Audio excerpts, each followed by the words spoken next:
Yeah, yes. Welcome everyone. Welcome to the State Library of New South Wales. It gives me enormous pleasure to welcome you to a really important event for us, the return of the David Scott Mitchell Oration. It's wonderful to see a crowded room tonight, which is no surprise to me. It's an important event where we celebrate and honour the library's founder and benefactor. Tonight is about knowledge, it's about scholarship, and it's about creativity. But I'd like to begin by acknowledging country. We meet here in this auditorium under the Mitchell Library, this vessel for knowledge sharing on Gadigal land. I pay my respect to elders past, present, and respect to other First Nations people amongst us tonight. We celebrate the diversity of First Nations cultures and languages across this great state and across Australia. Now, I recognise many of the faces in the room tonight, and I promise you I will not call out everyone, but I do need to note a few people. I'd like to note our Library Council President, Bob Debus AM, and other members of the Library Council. Indeed, we've just finished our Library Council meeting, so we have the entire council here, and I thank you for your work. Our Foundation Chair, Rob Thomas, is here, and other members of the Foundation Board. The Honourable Ben Franklin is here. Key donors, John Fairfax, Sam Mears, Penelope Seidler, Peter Crossing, and the name, and the list goes on and on. Thank you. And colleagues across the other cultural institutions, my friends at the table of other cultural and place institutions across New South Wales.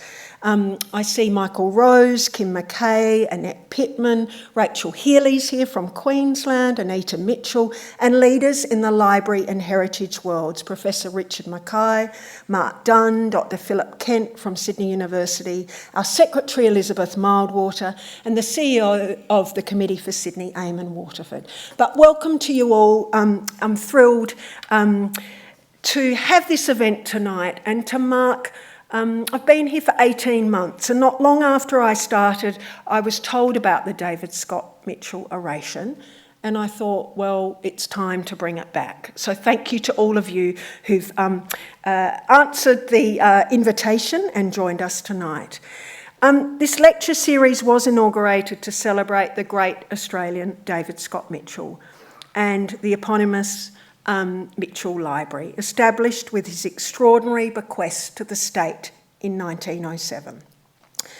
The Mitchell Library was certainly visionary when it opened in 1910 and remains to this day the greatest library in Australia. Interestingly, with the temporary closure of our Macquarie Street wing, we can see that our readers and users of this library are falling in love with the Mitchell Library wing all over again.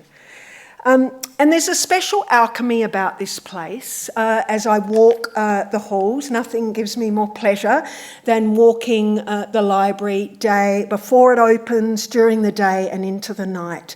And it's a sense that the collections of this library are an uncharted landscape, which you'll navigate within an almost tangible embrace and a goodwill of a community of scholars and librarians, both past and present, as well as school children and all the other people that join us every single day, the thousands of people that cross our threshold each day. And of course, the thousands more online who use our catalogue each day. David Scott Mitchell's appetite for collecting, of course, was legendary among Sydney dealers, and indeed one noted that he started collecting books and at last the collection collected him. Mitchell's thirst for intelligent collecting and willingness to share his knowledge are two principles which still drive the library today.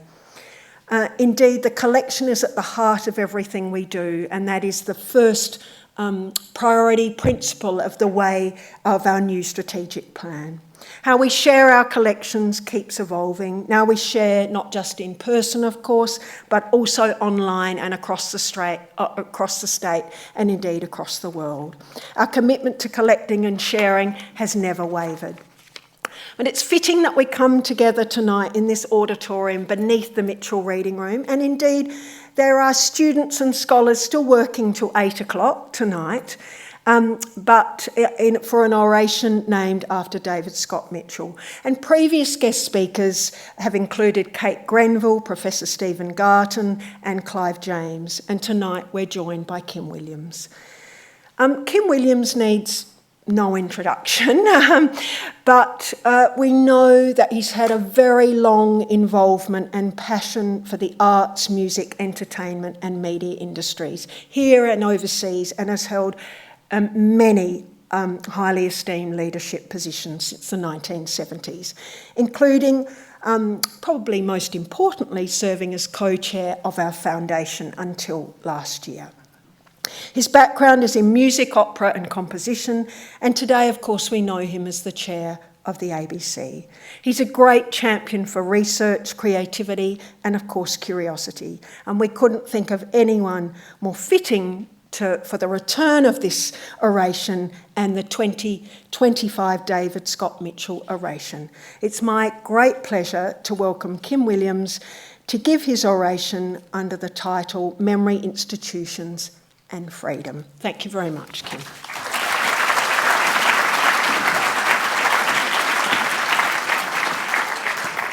Thank you, Caroline, for that generous introduction. And I echo your acknowledgement to the Gadigal of the Eora Nation and their enduring connection to the land and waterways around us. And I pay respect to their elders past and present and the elders of other Aboriginal and Torres Strait Islander communities in our nation and any who are with us this evening.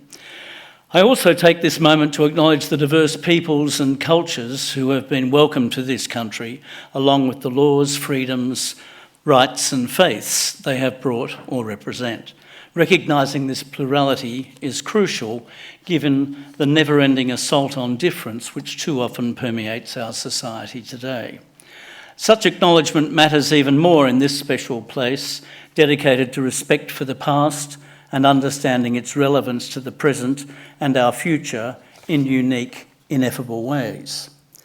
For me, it's a singular honour to be invited to be the first speaker in a revival of the Scott Mitchell Oration, which has been dormant for too long.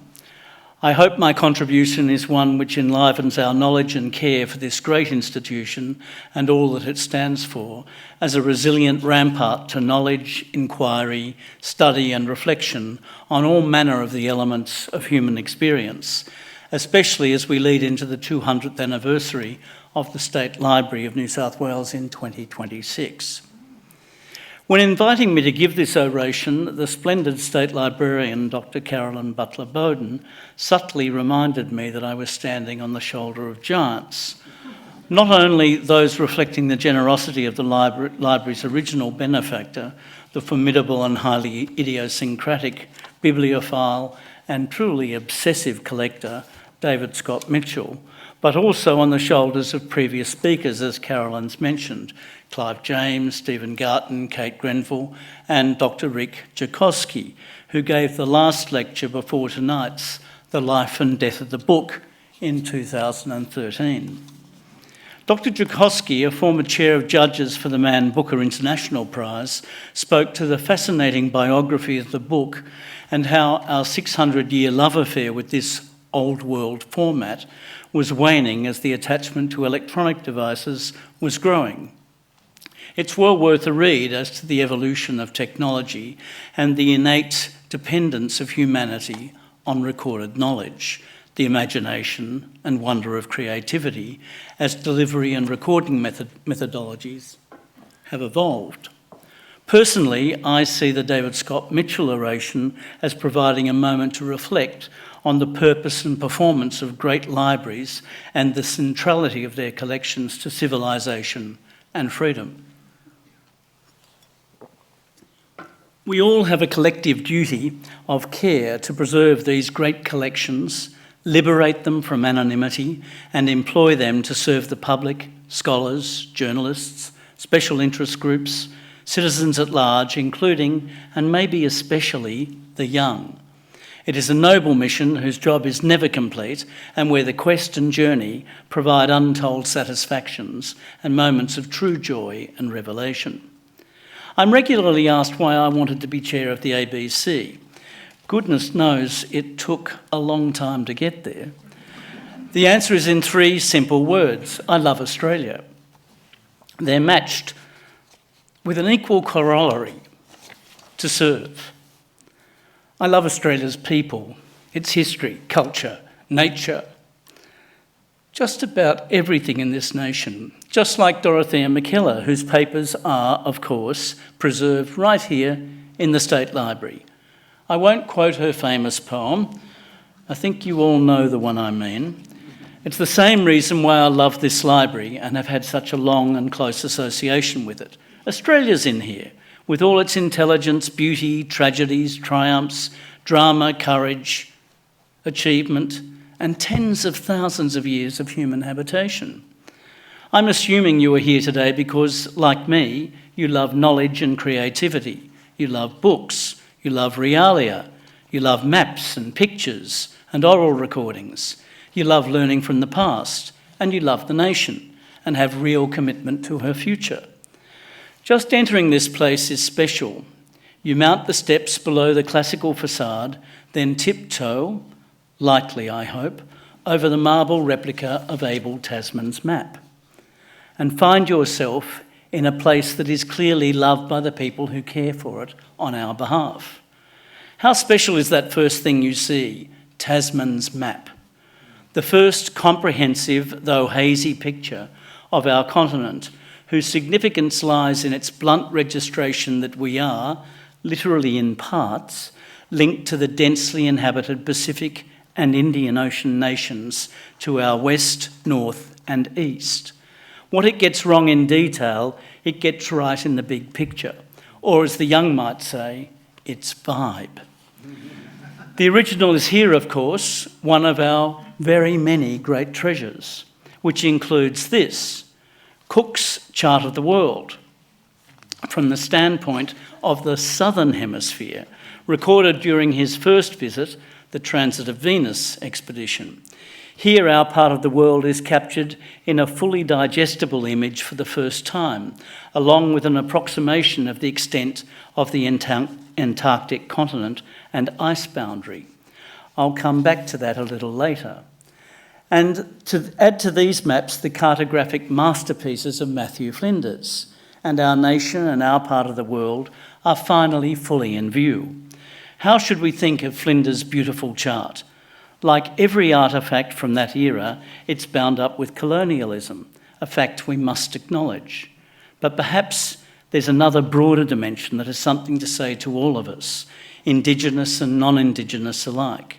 This image enabled all to see for the very first time the full outline of this place, the place where we all live. I like to think of it as the early 19th century equivalent of that famous Earthrise photograph taken from the legendary Apollo 8. A vast and beautiful home, one we must respect and protect together. Once again, of course, the original published version of Flinders' map is here in our collection. In fact, there are several. The existence of such treasures tells us our library is a place that reverses the old slogan, public squalor, private affluence. Here are the lovingly preserved and intelligently curated riches of the nation. A collection in one room of all shortlisted authors for the Miles Franklin Award, whose bending shelves tell a story of shifting gender balance. We have Miles, or rather Stella Maria Sarah Miles Franklin's papers in the library also. The Donald and Mfanui Horn Room, whose bequest, including desk, makes us, I suppose, the lucky library and demonstrates the intellectual richness of our nation in the 1960s, as Donald set out in his own unique way to challenge accepted orthodoxy. This has always been a place of deep thought and a repository of its products. The map room, where by looking at the walls you can plot the idea I've been talking about just now of how a great southern land came to be understood, including just for additional amusement, Banks' famous punch bowl. The Shakespeare Room, because, well, why not? He is only the greatest writer in our language. And in a rich Shakespearean collection, we also have the only known first folio in an Australian public institution, together with 3 other folios. And remember, the place that fronts this building is called Shakespeare Place, a special part of the landscape and nomenclature of Sydney, which in my view has real significance. And in the display cabinets nearby, there are treasures like Douglas Stewart's portable Remington typewriter from 1922, as I'm sure you all noticed as you walked in. Some 14-kilogram leg irons which convicts were forced to wear. Cook's nautical instruments. Leichhardt's compass, possibly. Turkish shrapnel from Lone Pine. A compass found next to Robert Falcon Scott's body in his tent after his successful attempt to reach the South Pole, and, of course, Maggie Tabra's multiple logies to boot. But this is no miscellany, no cabinet of curiosities. Its value lies in its professional curation. And if I could ask you to do so, could you please give our wonderful curatorial staff a huge round of applause for the great work they do on our behalf.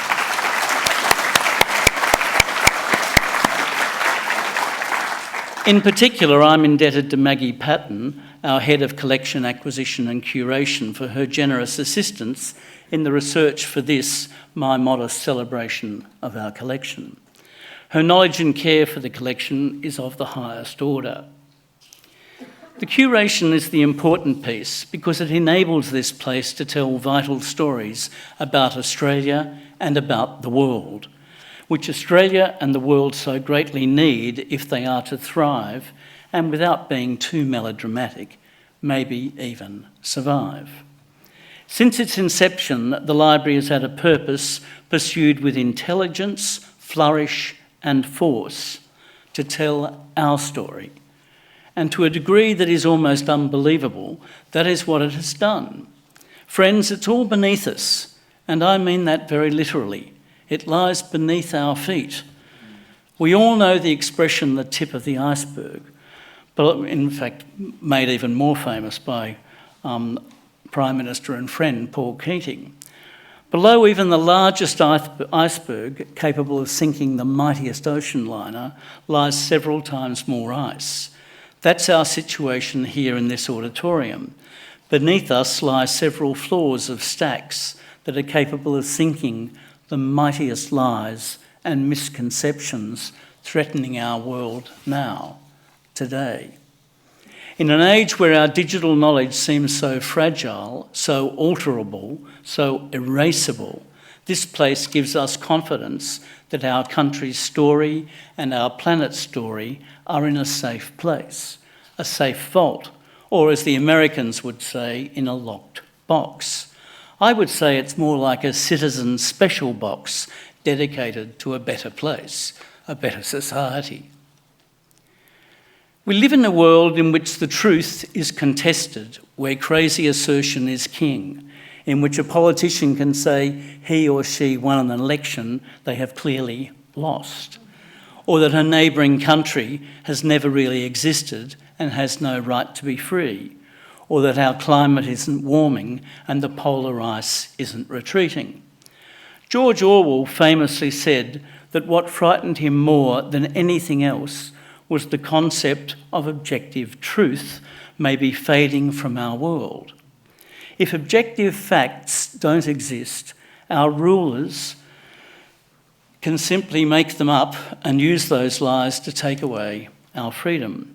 When he wrote, "Who controls the past controls the future. Who controls the present controls the past," he was telling us that democracy can't exist without provable facts. He was saying freedom needs a baseline of truth that we can all accept. In Australian terms, it is only by accepting the facts of prior ownership of Australia that we can complete the journey to equality of our original inhabitants. Who controls Australia's past controls Australia's present and future, and the indisputable evidence of the truth of prior ownership is in this very place. In a democracy, we argue over facts and we debate evidence, but in autocracies, they argue over propaganda. It means organisations like the ABC matter. It means that our great memory institutions matter. Not just libraries like this, but the ABC's vast records, the National Archives, the National Film and Sound Archive, our great galleries and our wonderful museums, both national and hyperlocal too. It means what exists here in this great state library matters. Without its riches, our lives would be poorer and our democracy and freedom less secure. There's a very special item in here which illustrates this with great precision. An idea has gotten around of late that political leaders can arrest, detain, imprison or deport people with impunity, maybe even kill them. They might be a Russian Democrat like Alexei Navalny, or a student at Princeton University, or a New York judge who won't be intimidated. Down beneath our feet is a document that protects us from arbitrary rule of this sort. Being one of the State Library's most valued treasures, it's kept in the strong room. I've been in the strong room. It sounds a lot better than it actually is. It's sort of a cage structure. It's a 1297 statute version of the Magna Carta. Here it is. Isn't it superb? Handwritten on vellum with wooden boards. Far more enduring and impressive than an all-caps social media post. And here's what it says in its venerated 29th clause. No free man shall be seized, imprisoned, dispossessed, outlawed, exiled or ruined in any way, nor in any way proceeded against, except by the lawful judgment of his peers and the law of the land. In other words, rulers are subject to the law. Recently, during rough handling from the current USA administration, the Harvard Law School found in its famous library another early original copy of Magna Carta. Strictly between us, it's not as old as ours, but it's just as important. What can one say except that the holdings of great libraries have a way of demonstrating their timeless relevance? They're vital places. There's another aspect to our copy of Magna Carta. It was donated to the library in 1926 by an English collector, David Moore Richardson, who bequeathed his collection to the library as a thank you to Australia for our support during the First World War. It says something about the extraordinary generosity of collectors throughout the library's history.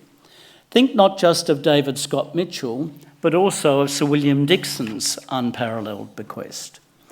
And then there's the support of great philanthropists like Michael Crouch, John B. Fairfax, Peter Crossing, Rob Thomas, the Nelson Mears Foundation, and many, many others, as well as surprise estate gifts from people like the wonderful, very discreet Ruby Farris, Jean Garling, Robert White, and so many more.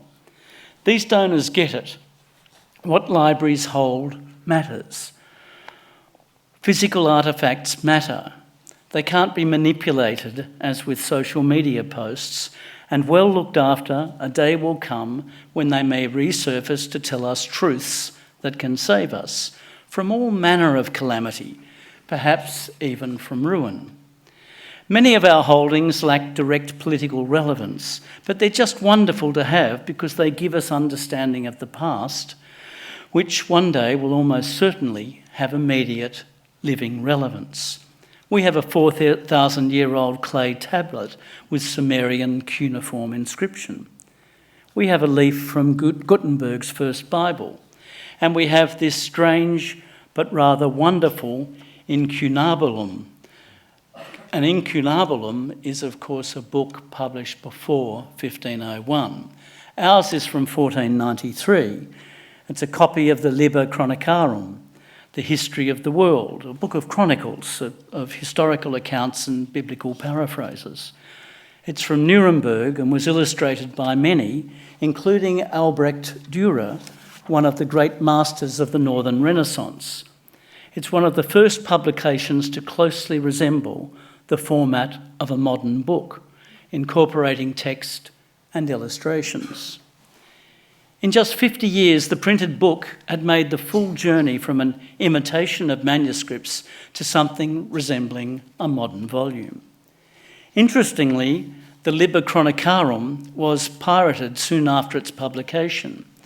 This was, of course, well before copyright was conceived in 1710 under the Statute of Anne, as you'll all recall. As a former chairman of the Copyright Agency, I'm truly delighted to report that the pirate printer went bankrupt not long afterwards. There's a message in everything, I guess. Breaching copyright doesn't pay. Never has, and hopefully never will. Even though pirating is rampant online again today, this book shows all hope is not lost. We developed novel ways to stop it in the past, and will do so again. Now let's move away from Nuremberg and come back closer to home. As I've already said, we all know now that this continent of ours and the island nations surrounding it have been known to humans for tens of millennia. But of course, not everyone outside the first inhabitants knew several centuries ago. Here in the Mitchell collection lies the story of how Europeans came to know about the land of our Indigenous people had known about for tens of thousands of years.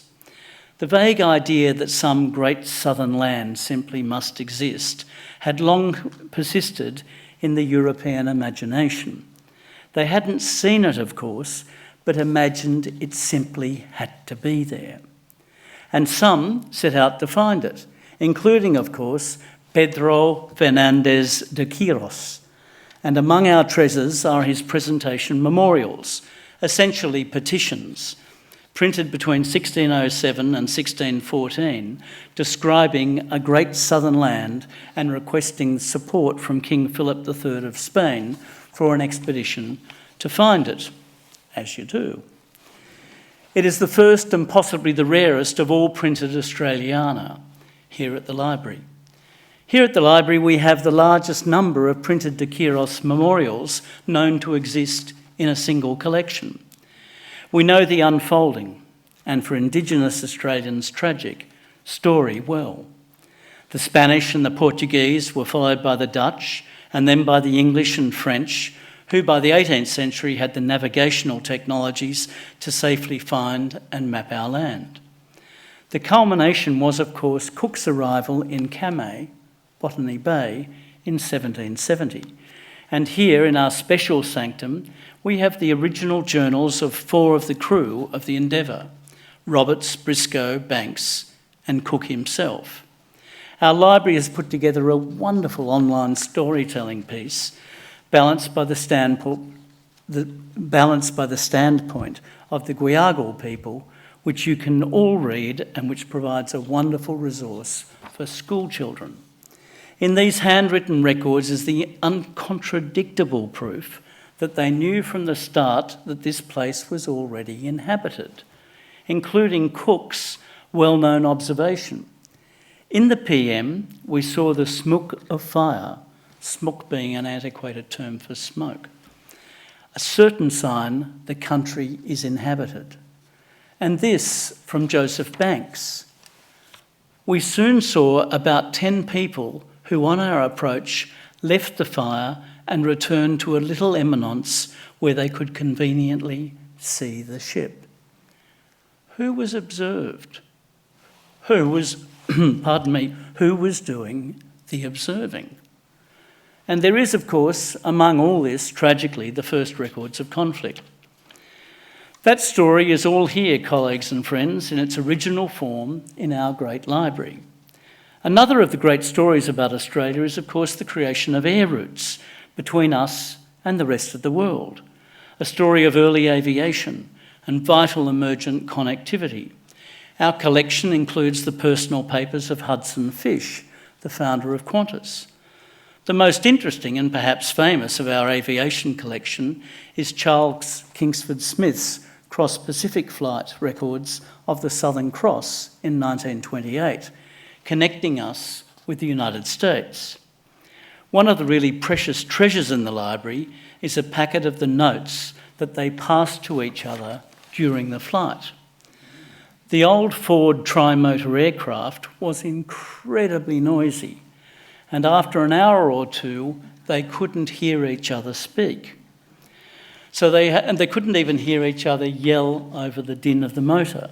So they took to sending each other little pencilled notes, torn from a pad, whose wit and irony gives them an unmissable resemblance to the tweets of today, with an indelible Australian wit and tonality. Here are a few of the observations they passed to each other. Don't let me influence you, but should we not be heading more to the starboard, say by about 5 degrees?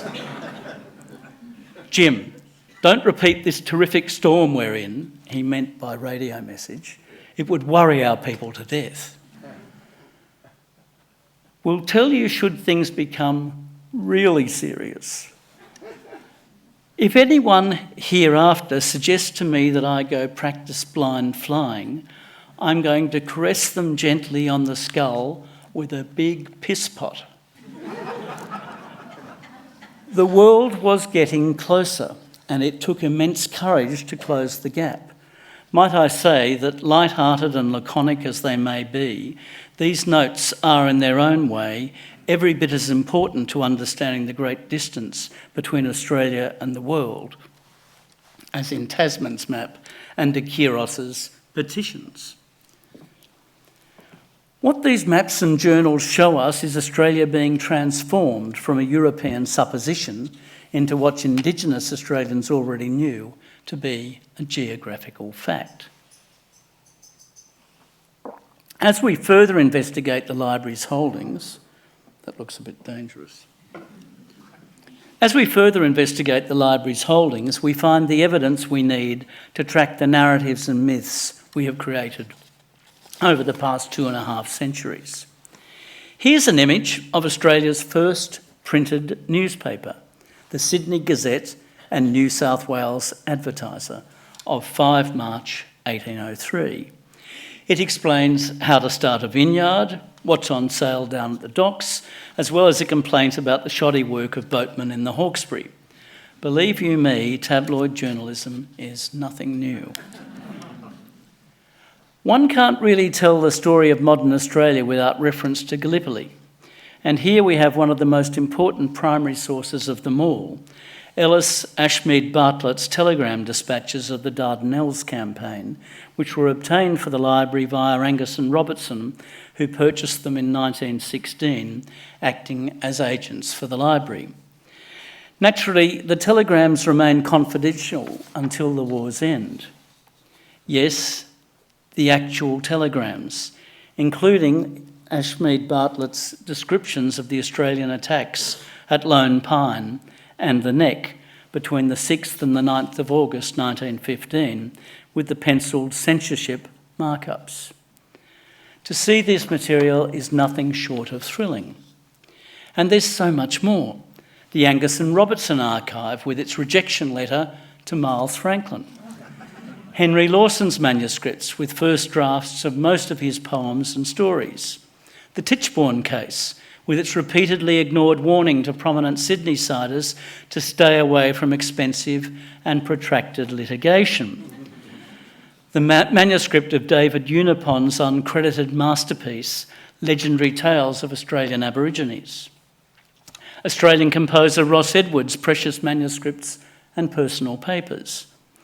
Utson's plans for the Sydney Opera House, including the magnificent gold books, as he called them, but listed as yellow book in our catalogue. I've spent much time with the gold books from my time as Opera House Trust Chair. Harry Seidler's designs, and of course, the greatest collection anywhere of early Australian paintings, collected as documentation of place, people, and historically important moments in the life of the nation. Magnificent pieces of art like Tom Roberts' wonderful portrait of Maria Little at Yugle Bar, which I and my wife contributed to conserving. And then there is the magnificence of our vast photographic and realia collections, including the wonders of the Holterman collection, which was unearthed in 1951 when a hoard of 3,500 glass plate negatives from the 19th century was uncovered in a garden shed in Chatswood. In time, the find proved to be the most important photographic documentation of goldfields life in Australia and was included in the UNESCO Australian Memory of the World Register in May 2013. Here's a shot of Holterman himself from 1875. And then we have the Max Dupayne collection, which captures Australians so exquisitely and originally, an indelible memory and marker of our society. One could go on forever, including my deep love of the remarkable collection which documents the construction of the Sydney Opera House by Max and his wonderful peer, David Moore's evocative shots of the Everleigh Railway workshops. I challenge you to go upstairs or into the catalogue itself and summon up elements from the collection to view, and not find famous images that you already know, and others that astound and enrapture you. Spend hours lost in our website, where there are real rabbit holes to captivate the most jaded searcher productively. I repeat once again, all of Australia is in here. Words, books, pictures, maps, music, objects. But not just Australia, the world, especially where Australians have influenced world events. Let me give you one excellent example. You'll have to indulge me a little here because it's an extremely special interest of mine, and I can be somewhat boring in talking about it. But I've always had a great fascination for polar exploration, and at home have my own much-loved collection of Antarctic first editions and Antarctic realia. I even have Robert Bird's toast rack. Goodness knows why. I couldn't resist it. It's my view that this is a subject all Australians should know much more about. It speaks to quest, adventure, courage, devotion to pure discovery, and devotion to science. All of these things matter and inspire, right up to Prime Minister Hawke with the French PM Michel Rocard rescuing Antarctica in 1989, protecting it from mining exploration and exploitation under the so-called Madrid Protocol, which designates Antarctica as a natural reserve for peace and science. In the stacks, in the stacks below you, you will find the most extraordinary evidence of Australian involvement in early Antarctic exploration. Cook's maps, of course, because while mapping New Holland, he was also doing some early mapping of another great landmass we now know as Antarctica, finding a great ice barrier, which he described in his journals as ice hills, that forbade human exploration until transport technologies improved. It's all in the Cook journals. Today, we can map the retreat of that ice. The evidence held here and in the other great polar libraries of the world provides a base point to measure the approaching calamity. Here you'll also find the famous photographic plates that our great Frank Hurley rescued from the sinking Endurance as Shackleton's ship sank to the bottom of the Weddell Sea, where it was rediscovered just 3 years ago. And not just Hurley's photographs, his words. We have his diaries of the crushing of the ship, the terrible whaleboat journey, and the 4 bone-chilling, monotonous months on Elephant Island. I quote, "Awful calamity has overtaken our ship that has been our home for over 12 months. We are homeless and adrift on the sea ice.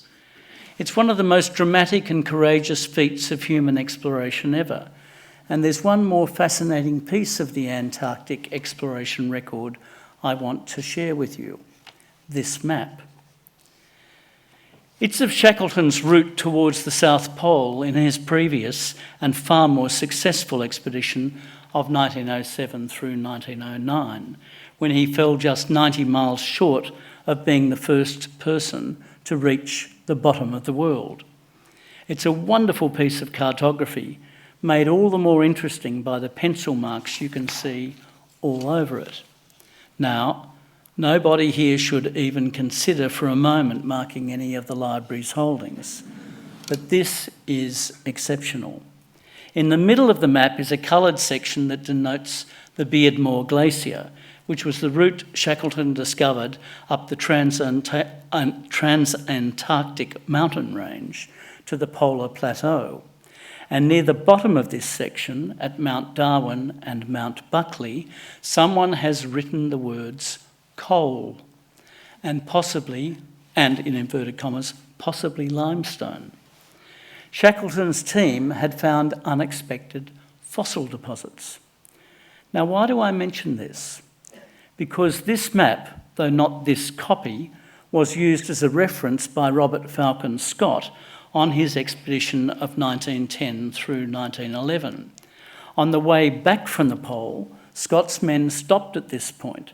An Australian geologist named Frank Debenham, who went on to become the head of the Scott Polar Research Institute in the UK, had asked them to bring back rock samples for him to analyse. Despite the fact that they were exhausted, running out of food and fuel, and steadily dying of exposure, they chose 15 kilograms of rocks, placed them on the sledges, and continued the journey. Some 15 kilos of extra weight was the last thing they needed to be dragging behind them.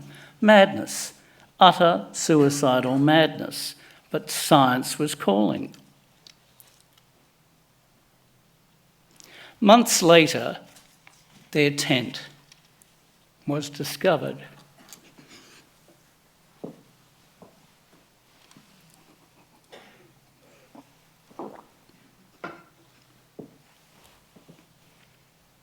Alongside their dead bodies was Scott's compass, which I mentioned earlier. It's on display here, just round the corner. And the rock samples. Back at their Ross Island base, Debenham found that the rock samples contained fossilised ferns. Ferns, of course, grow in temperate climates, like southern Australia. This discovery proved two things. First, that Australia was once connected to Antarctica, confirming the then unproven theory of continental drift. And second, that Antarctica had once been lush and ice-free. It meant the great ice sheets and ice shelves had melted at least once before. And if they've melted before, they can melt again. Indeed, climate data also found in the tent were used in the development of the science of climate change. Here in our library is evidence that can help us save our world. Evidence that the poles can melt. Evidence that even the most powerful and delusional people can't contradict. And evidence that from the very beginning of the discovery of climate science, Australians were involved. It's a great story, which has been dramatically and compellingly told in the recent novel, Thaw, by Australian novelist, written by my friend and colleague Dennis Glover. He poses a splendid theory about Scott's expedition's weather challenge, which I urge you to explore. I'm tempted to tell you about it, but that means you won't buy the book. If we have the same courage that those scientists and explorers possessed, maybe all hope is not lost. We Australians are inescapably part of the Antarctic story. Cook's journeys found an Australia positioned not just in the Pacific Ocean, but also in the Southern Ocean. Scott's journeys, aided by great Australian geologists like Debenham and earlier, of course, Mawson, found that we were once physically connected to a great ice-free Antarctic landmass. So if we are a Pacific nation, we are also an Antarctic one. And if we are an Antarctic nation, we are a nation with a duty and a self-interest to save that continent from being destroyed. My friends, big important truths lie here. They lie in memory institutions just like this across Australia and the world. Galleries, museums, archives, great universities, theatres, the holdings of the ABC, the BBC and many sister institutions. Fools and Philistines know this as well as we do.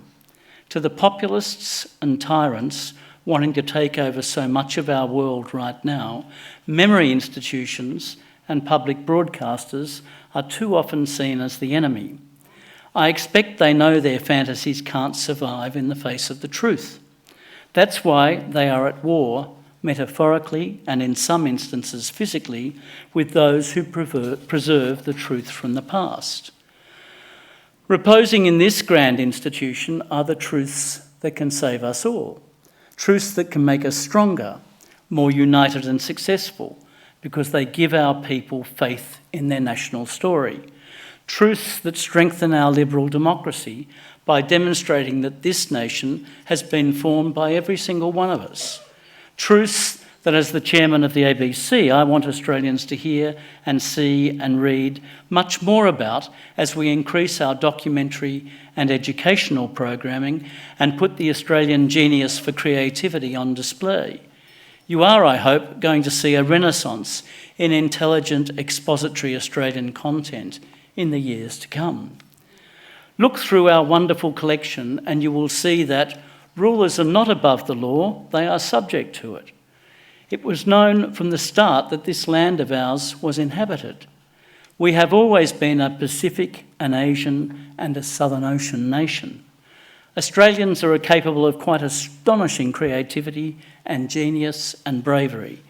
We have a distinctive and truly democratic national culture. The polar caps have melted before and can melt again, and Australia has always punched above its weight as a global citizen. I want to finish by casting our gaze abroad and quoting the great American President Franklin Delano Roosevelt. In the letter he wrote marking the retirement of Herbert Putnam, the eighth and longest-serving Librarian of Congress from 1899 to 1939, when FDR said, "I have an unshakable conviction that democracy can never be undermined if we maintain our library resources and a national intelligence capable of using them." Wise words, wise advice.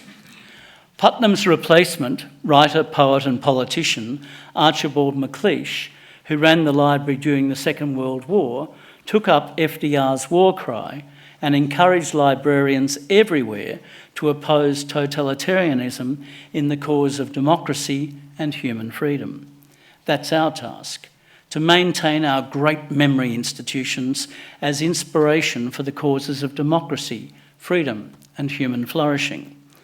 The recent callous sacking of Carla Hayden, the first African-American female leader of the Library of Congress, shows that a battle is now well and truly on.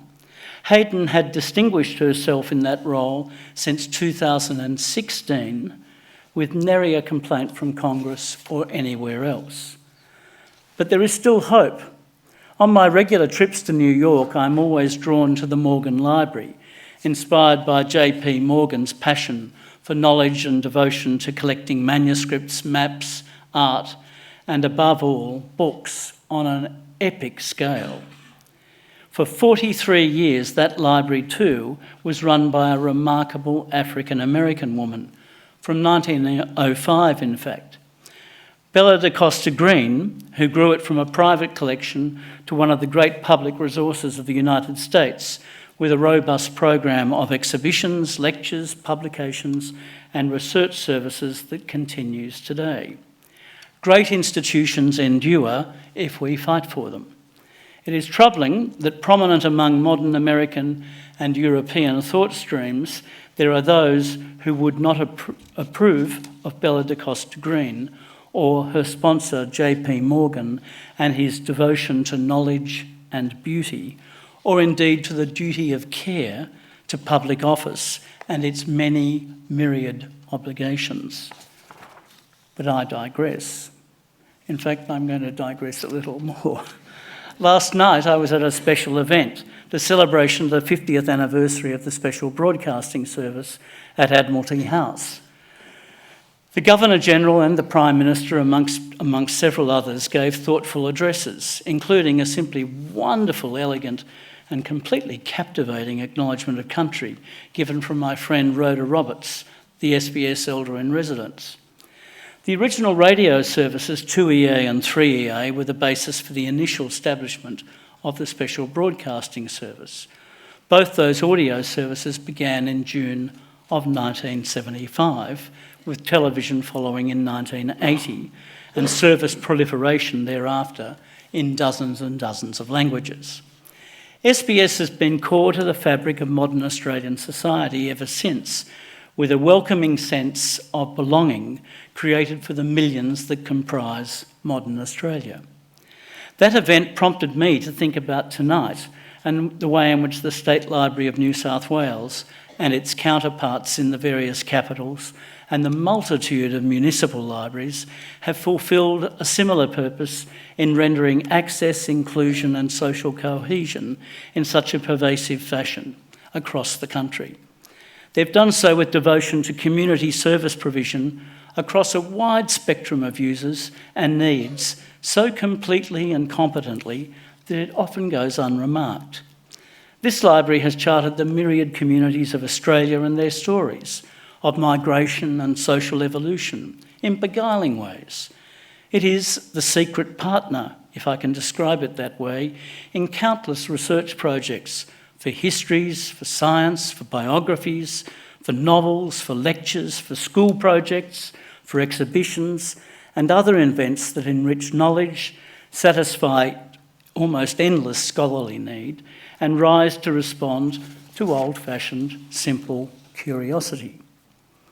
I conclude by drawing your attention to the highly original emblem of the State Library of New South Wales, the magnificent, the quirky interrobang, a non-standard punctuation mark for a question expressed in an exclamatory manner. To me it says, go forth and find out.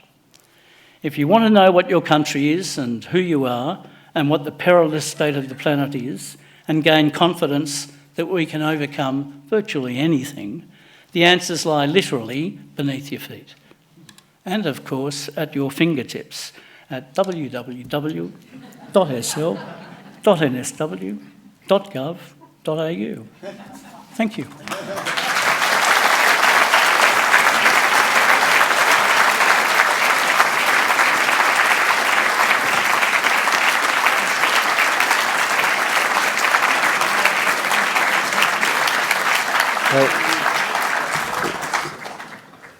Well, Kim Williams, if anybody has ever given a better account of the purpose and the philosophy and the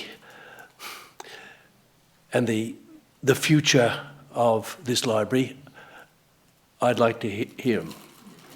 Okay. It gives me great comfort to know that you are applying these values to the ABC as well. Your speech was extraordinarily rich. You described the library in ways that we embrace, and I think we'll probably publish this particular lecture as an explanation for our existence. But it's also the case that you were able to give us a lecture about climate change and polar exploration and various aspects of Aboriginal anthropology. And, I appreciated it all. I was reminded, in fact, that when my father died, I looked up the date of his birth in the Sydney Morning Herald, which you can find beneath our feet here. And it was a day in February 1913, and the Sydney Morning Herald at that time ran advertisements on the front page and small little tickets down the side which gave you an indication of what stories there would be inside. And one of them said, "News has reached us of the tragic loss of Robert Falcon Scott and his comrades." one day, 1913. So Kim, we didn't expect to have such a treat. This is a place which we constantly seek to place at the centre of the cultural life of Sydney, to partner with all the other institutions that are represented here tonight, and you've helped us massively. Thank you.